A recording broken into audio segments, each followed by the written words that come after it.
બે શબ્દ બોલી નાખો. આપણે એકદમ રેડી છીએ, કોઈ ચિંતા કરવાની જરૂર નથી. હા બસ.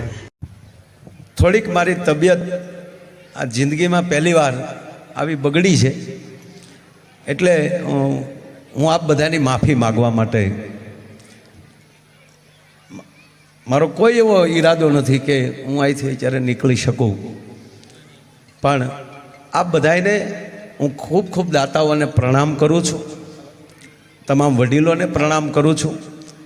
પ્રમ દિવસે સીએમ સાહેબ પધારે ત્યારે પણ બધાએ ભાવથી, એટલે અત્યારે રાસ ગરબા માટે ની વાત છે કે બધાએ રાસ ગરબા રમજો, અને તમામ વડીલોને ક્ષમા માગું છું કે આઈ એમ વેરી વેરી સોરી, ક્ષમા કરજો.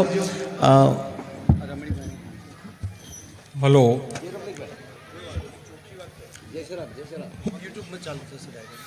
અત્રે પધારેલા ગામના વડીલ ભાઈઓ બહેનો દાતાઓને એક જાણ કરવાની કે માયાબેને અડધો કલાક પહેલાં થોડો છાતીમાં દુખાવો ઉપડ્યો છે.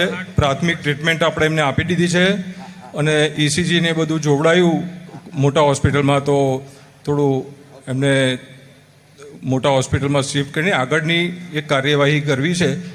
આપણા મહેમાન છે, જવાબદારી આપણી ડબલ છે. તબિયત પહેલી, શરીર પહેલું. પ્રોગ્રામો તો આવશે ને જશે.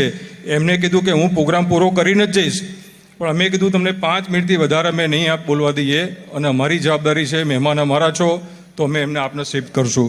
તો માયાબી આપ ચિંતા કરશો નહીં, બધાના આશીર્વાદ છે, બધાના. આપણે બહુ સારી રીતે ટ્રીટમેન્ટ થશે અને બધું સરસ થઈ જશે.